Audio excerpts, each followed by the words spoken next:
Once again, it looks like Google's Gmail accounts have been the target of hackers, and once again it appears the cyber attack may have come from China.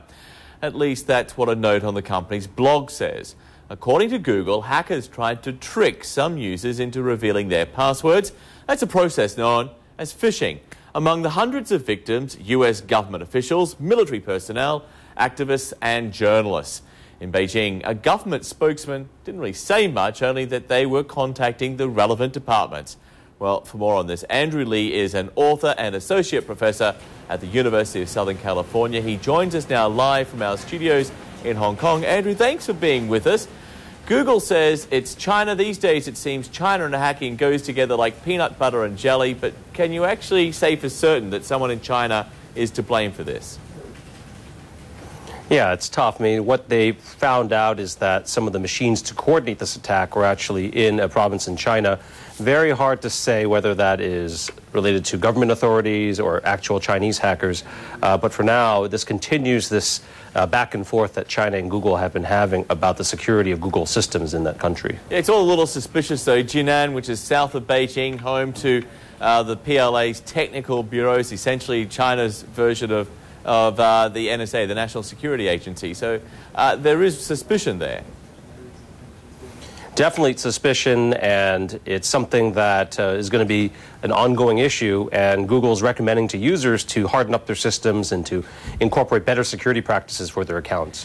When we look at the details of what we actually know from what Google's been saying, how did these attempted hackings or these cyber attacks take place? How did they do it? Well, it's what you'd call a phishing attack. So it's something that looks like a legitimate email in your mailbox. It gets you to click on something, and then suddenly a box pops up asking you to type in your Google password, except you're not typing the password to go to Google. It's actually going to another site.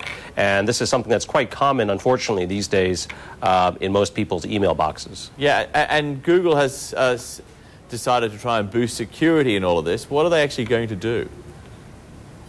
Yeah, and earlier this year they started something that was more what you see in the corporate world in terms of computer security. So it's what they call two-factor authentication, or two-stage or two levels of authentication. So this requires you to not only type in something you know, which is like your password, but also to incorporate something that you have. So some folks might be familiar with a device like this. This kind of looks like a digital football. A bank or a corporation might give this out to employees when you want to log into your site. In addition to your password, it brings up a 6-digit number that you need to key into the website, a verification code.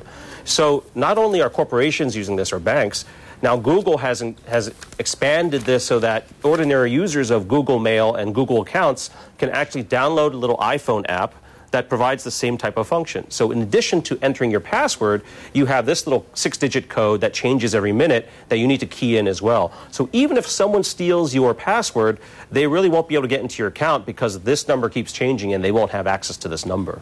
Answer me this. Why do we continue to hear about Google being the target of cyber attacks in China? Why aren't other internet giants being hit in the same way? Like Yahoo, you'd never hear anything happening to Yahoo. It's always Google. Why is that? Well, it's a good question, but I think all the service providers are victims of this type of issue. It's just that, whether the company has a public interface to warn users of this type of a problem is the big question. And Google's been pretty good at being forthcoming and having this dialogue with its users. It's very possible and probable that most of these other services, from Yahoo to Microsoft to any other ones, have had these types of attacks. It's just that Google has been very public in trying to combat this. Okay, interesting stuff. Andrew Lee there for us in our Hong Kong studios. We appreciate it. Thank you very much.